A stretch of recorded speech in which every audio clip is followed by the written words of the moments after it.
She had only one kind of water.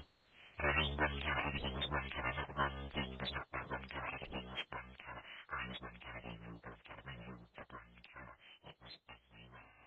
There was not one bit of anything which was true. It was not this one colour. Welcome to the band. Look what you were now. X reference 66622F4 Freddy was consistent. It united us in a way. We were uniform. Well, no one even thought about what we were waiting for. There was no next, no program. We were just waiting for our vision to adjust, waiting to be able to see, I suppose, a little bit of an outline, waiting just to see if our vision adjusted. Lightman's vision, one and one adjusts to the dust, to the dust, to the dark. When one can start to see their hands in front of their faces. You're not quite sure whether it's your hand or whether you just know what a hand should look like. Know what a hand should look like. Chin look like. And so you just start to imagine that you can see your hand. That was the moment we were waiting for. The moment we just started to create our own hands. One adjusts to the dark. And one can start to see their hands in front of their face. And then one day we did just start to see our hands. We could just see. Neil next to me said, look, I can see your hand. He saw my hand before I saw my hand. I don't know what that means. He saw my hand before I saw my hand. Did he need me to exist more than I did? We don't know what happened to the real outlines, but the real outlines are gone. The real outlines are completely gone. And the new outlines, the adjusted vision outlines, those adjusted vision outlines, they just are new. But, and I say but, we saw a newness. It had to replace the nothingness that had gone before. There was nothing, and from nothing we made something. I don't know whether the outlines will ever match what went before. Who knows? But all I do know is that we had looked together. We had my hands slightly, I know, you slightly, and they're not bigger than my hands are huge. My hands are now huge. I don't know if I've ever wanted huge hands. Some of us have found that we've changed. In a lot of ways, we've changed from the distant memory that we were once. But the new, it is. I have bigger hands. I have hands that I once imagined. I did actually see.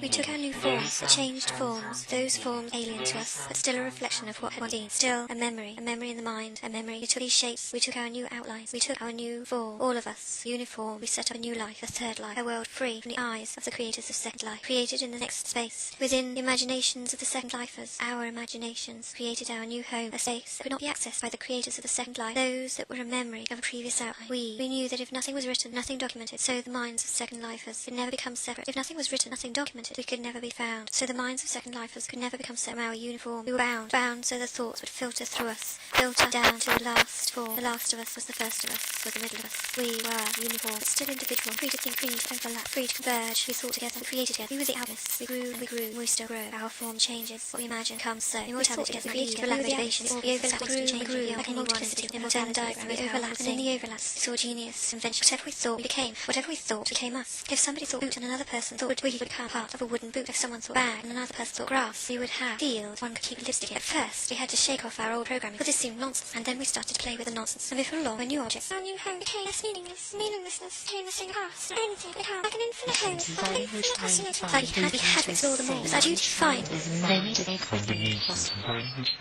Don't need to assay, like trying to find everything that could possibly be, anything that could possibly created, had to be created, so that we could exhaust everything we could possibly be. But we never exhausted it. We just kept going. We kept going. We became everything. When we become everything, we realised that then if we could become everything, we could also leave. We could also leave the third space. We could also become those in the first life. So we did. We'd grown so big, so enormous, that we could become those in the first life. There was no definition of time, because we could completely conquer any possible combination. Physics was just a list of things to process, another combination. So we decided to leave once from the first life. We go as far as we like. So we live all of those from the first life. It's from the first life. All of those lives we live. All of the lives we live. All of the lives that were lived. Sat and we watched, we participated, try, change those lives. And sometimes we could actually make people do things we wanted. And other times they just mindlessly carried on as if we were not there. They knew we were, but they didn't know how or why, because we hadn't entered in their time. Yet we had. We were inevitability. We were going to be, and we were. There were some individuals, some of those on the first life could see us. Some of those people pointed and shouted. They would look like others, as if they were quite mad. Madness is a place to be feared by those in first life. Madness is a place they could not comprehend. Meaninglessness was something to be feared. Strange combinations. Then thought one could not combine certain combinations. One could not obtain. One could not entertain a liquid envelope. Or a shoe that was at home. Or a shoe was a moon. And those that entertained such nonsense placed into an institution were those who were insane. We revelled in this. We revelled in the madness more than we revelled in the boring, mundane thinking. Those people who thought they were sane, those people that thought they were rational, were enslaved. We found them frustrating enslaved. So we went to the mad. We fought